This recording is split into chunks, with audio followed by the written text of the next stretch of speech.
Hello and welcome to Man, Woman, Movie. I'm Jason Hulse. And I'm Erin Hulse. And this is a podcast where we take turns picking movies. And no matter what the movie is, we both agree to watch it and review it. So, in this episode, I thought we would do something a little different. This is our first mini-sode. So we've watched from Justin to Kelly. Masterpiece. Cobra. Masterpiece. And The Danish Girl. Pretty good. We want to imagine what it would be like if we mashed those movies together into one movie. I think we did a pretty good job. I think so. We prepared a little something, a little outline, a little pitch, if you will. And then after that, we're going to take care of a little listener email if we have any. Sure. We'll check. We'll check with the research department, see if we got anything. Yeah. See if anybody has any questions for us. Okay. So, without further ado, we present to you From Cobra to The Danish Girl. The film is set during spring break in Fort Lauderdale, Florida. Eddie Redmayne is Lily, a transsexual singing waitress from Denmark. As her struggles with her identity and continued existence as a man become too much for her, Lily contacts a doctor in Copenhagen and makes plans for gender reassignment surgery. However, her best friends convince her to go on one last spring break trip in the U.S. before she leaves. In Florida, Lily meets hard-hitting Pennsylvania cop Marion Cabretti, played by cliffhanger Sylvester Stallone. His codename is Cobra. They meet during a hostage situation on the beach. When negotiations between police and an armed psychopath fail, Cobra is summoned to the scene. He infiltrates a game of beach volleyball, locates a psycho, and tries to negotiate with him. The criminal speaks of the New Order, a group that despises fun and reality television. The psycho puts a shotgun to Lily's head after she tries to incite a musical number on the beach. During the confusion, Cobra shoots the psycho and saves Lily. They immediately fall for one another, but are separated when Cobra's partner, Sergeant Justin from American Idol, causes a riot by rapping about how he's going to take advantage of women. Cobra, upset over losing track of Lily, tries to return to his hotel but is harassed by a beach patrol woman. She considers killing psychos on her beach littering. Later that night, in the bathroom of a club, Lily witnesses the psychos' friends and their leader, known only as the Beach Slasher, kill several people indiscriminately. Lily becomes the group's main target due to her being the only living witness to their crimes. As fate would have it, she is placed under Cobra's protective custody. Several more attempts are made on their lives by various people connected to the Beach Slasher. Cobra theorizes that there is an entire cult of fun-hating psychos. Given the threat level, and the fact that Lily has her gender reassignment surgery coming up, they decide to finish spring break at a beach in Denmark. Cobra and Lily fly to Copenhagen, accompanied by Sergeant Justin from American Idol, and the beach patrol woman. Cobra becomes romantically involved with Lily shortly after arriving at a Danish resort. Little do they know, the beach patrol woman, who is still nameless, is a corrupt cop in league with the Beach Slasher. She feeds information back to his cult almost constantly.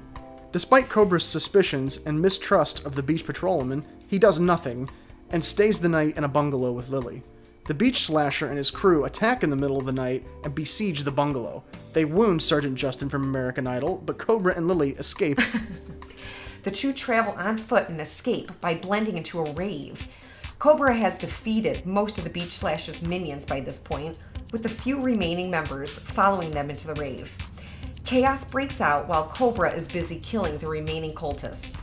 The Beach Slasher is about to stab Cobra in the back, but Lily breaks out in a musical number, which inspires the ravers around her to dance. The Beach Slasher and Cobra are separated, but find each other again near the DJ booth. They engage in a hand-to-hand combat. Meanwhile, Lily fights and kills the corrupt beach patrol woman. Cobra kills the Beach Slasher by electrocution when he throws the maniac into the DJ's turntables. In the aftermath, Cobra's police department arrives and begins cleaning up the area, giving medical aid to Sergeant Justin from American Idol. The turntables in the DJ booth keep spinning and the entire cast of the film enters into an 8-minute dance number, including the wounded Sergeant Justin from American Idol. The end credits begin as Cobra and Lily leave the rave, climb onto a motorcycle, and ride to the doctor's office to begin her gender reassignment surgery. And there you have it, folks. From Cobra to the Danish girl. What do you think? I mean, You think people would be into that? if that doesn't scream masterpiece and awards, I don't know what does. Oh yeah, I mean, I think it's a real crossover demographic. You've got action, you've got romance, You got gender reassignment surgery. you've got almost everything. So I feel it would be a giant hit. Listeners, if you feel like it would be a hit, or if you just completely despise everything we just said, let us know in the comments of whatever service you happen to be listening to this on, be it the YouTube or SoundCloud or our website or any of the number of other areas. Sure, and give us a rating, kind of like a Rotten Tomato, or what would ours be? I guess just stars. A lot of things use stars. iTunes uses stars. No. No? I want to be like rotten cheese or fresh cheese. Okay, give us some fresh cheese.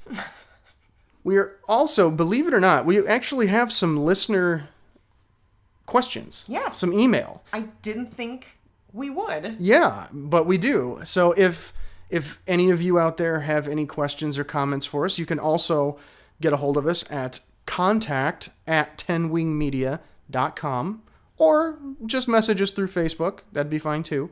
But let's see. Questions. This comes to us from Chris. Is that how you pronounce it? I think that's how you pronounce it. Chris. Yeah, I think it's Chris. Okay, so we're gonna go over. He's sent us a few questions here. So, first of all, are you going to get around to watching my best friend's wedding? Is that something you can tell your listeners now, or will we have to wait? I don't plan on watching that. I don't plan on watching it either. And I would if I did pick it, I wouldn't say it here. Yeah, It would be a surprise. that's a good point. So But I guess the answer is Yeah. there is no answer. I mean, it's not a great movie, but it's not enough to want to review. Okay. He wants to know if we can define why the movie was called From Justin to Kelly. That's a really good question. I don't know. I have no idea. From Justin to Kelly. Like it could be called Justin and Kelly, but going from one to the other, I have no idea. Like a message. Yeah, I think You know what? I think it's the text message. How the text messages took over that movie. Ooh. It was a text message from Justin to Kelly. that's really good. And I bet you that's way more thought out than they ever had in mind. Good one. Okay, so what small things would you change about the movie to make it more enjoyable? If you were the executive in charge, would you even have made the movie at all? We're still talking about From Justin to Kelly. Yeah. Small changes would we make? I actually have one. Oh, I thought about this. okay. Because here's the thing.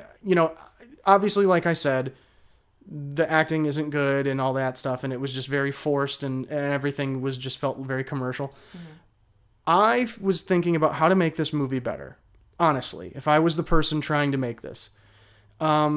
And you can't really go outside the box because you can't say, oh, you're going to put Justin and Kelly in a horror film. Like that just doesn't appeal to the people that would want to see them in a movie. But I think you set the movie in the 80s. You make it totally 80s. Okay. Because then it's like you can have some cheesy music and people get it because it was part of the style back then, a lot of times you're Pretty in Pink and those type of movies. Make it one of those Molly Ringwald style movies. That way you can still work in some quirky comedy with the outfits, and you can write in some honest comedy with the time period, considering the time period, oh, look at the clothes they're wearing, that sort of thing. So I would set it in the 80s. Well, I could see that. Some things about the movie would have to change. Again, the text messages would have That's to true. change. So then maybe the title, but, That's true. Oh, well. The internet girlfriend. Yeah, that would have, but that's useless anyway. Well, that's true. That whole subplot was pointless. Right. But yeah, that would be my answer. Do you have any? Well, for one, I would make the songs actually match the scenario in the movie. Nice. When they were talking about missing being in each other's arms when they had barely held hands. That just was a little confusing. So I would change that. I would give the characters more chemistry. And I would make the villain pay at the end. Yes. She got off scot-free. Totally. Just walked away. Yeah. Yep. So consequences. Consequences. Yep. And make the subplots matter. That would be important. Have everything tie together. Yes. So that was a great question. Last question here. Are there any movies that you have both agreed to keep off limits? And what are the chances one of you will pick a movie that you know the other won't enjoy, creating an unending spiral of hate? Hate? I don't really see us picking a movie that will lead to an unending spiral of hate. You did say you would never make me watch Twilight. Which is true. And I do make that promise still. I will not make you watch Twilight. I will still take that. And you know what, though? I mean, to be completely honest, if you did pick it, I would not, leave the room. I would have to watch it according to the podcast. Yes. So that's just you being nice. Yes, correct. Yeah. And I'm sure that there are some movies that I wouldn't pick. Nothing's really coming to mind off the top of my head. I probably just wouldn't pick something like Lord of the Rings, you know? Thank you. I mean, I love it, but they're really long. And I just don't know that it would be a good fit for the podcast. So I think that's really the only guiding principle for me is, will it make a good episode or not? You know, another type of movie that I wouldn't pick is a movie with Kate Beckinsale, because I know that is your your celebrity crush. No Kate Beckinsale movies, huh? I guess I'll just have to pick them. Well, thanks again, Chris? If that's your name, I don't know if I'm pronouncing that right. What nationality? I don't know. I don't know where that comes from. But we appreciate it. And again, if any of you want to get in contact with us, you can do so through 10wingmedia.com. You can find us on Facebook under Man Woman Movie. Our email address is contact@10wingmedia.com, and we would love to hear from all of you. Fresh cheese or rotten cheese?